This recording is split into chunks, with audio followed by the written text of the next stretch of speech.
I remember once hearing the story of an elderly monk who'd become quite frail.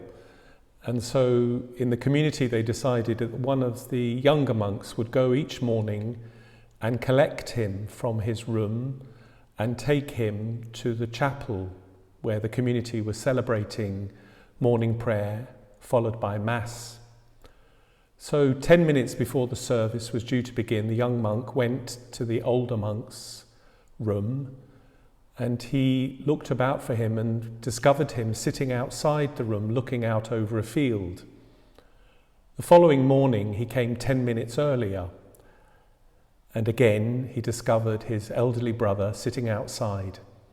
And this went on for several days, and eventually the young monk came an hour before the time of the service, and again he found his elderly brother sitting outside looking over a field.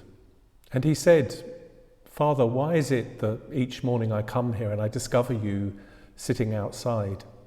To which the elderly brother replied, "Before I go to the chapel to discover God in his word and in the sacraments, I must discover him in the book of nature."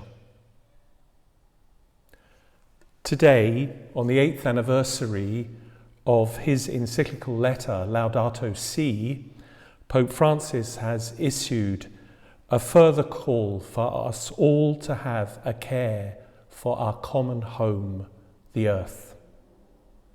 It's a message titled Laudate Deum, Praise God. It is an urgent call from the Holy Father and a timely one. The Pope reiterates what he said in Laudato Si, that there are 4 key relationships in each of our lives. Our relationship with God, our relationship with our brothers and sisters of today and of tomorrow. Thirdly, our sense of ourselves, our relationship with ourself. And fourthly, with creation itself. These 4 relationships are inseparable from one another, and they feed into each other. Being in a good relationship with God urges us to respect his creation. Similarly, the way that we treat our common home has an effect on our sense of self and a direct impact on our brothers and sisters, especially the poorest. The human person and the creation around us, both, each in their own way, point us to our Creator.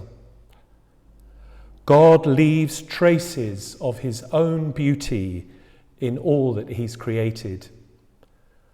St. Francis, on whose feast these 2 messages have been issued, was acutely sensitive to this. It led him to spontaneous praise of the Creator. I think we've all experienced that amazing sense of wonder and awe in the presence of the beauty of God's creation. A stunning landscape, a dramatic coastline, beautiful flowers or vegetation. One of the great things for me in being able to move to Wales in this past year, 18 months, has been to discover something of the beauty of the landscapes in South Wales and in Herefordshire. All of these are marks of the beauty of the Creator, a powerful witness to the goodness of our world, and they lead us to the spontaneous praise of the one who created them and to whom they point. This in itself places an obligation on each of us to care for the creation out of respect for God, our Creator. We cannot keep abusing it or fail to see the damaging effect that some of our actions may have. We must also be ever sensitive to the beauty of the other, the person in front of us, created out of sheer love in the image and likeness of God, with innate and inviolable dignity. This too leads us to praise God for the beauty we find in all of his creatures. We know that Jesus particularly reminded us to look for his image in those who are poorest and most in need.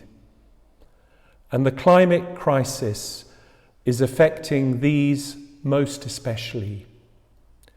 We cannot be indifferent to this reality, not just for the sake of creation, but also because of the impact it has on our brothers and sisters. I therefore urge all Catholics and all people of goodwill in South Wales and in Herefordshire to read and reflect on Laudate Deum. Praise God. In doing so, let us continue to thank the Creator for our beautiful world and seek to serve more fully all our brothers and sisters who bear God's image, especially those most in need. God bless you. Pray for me.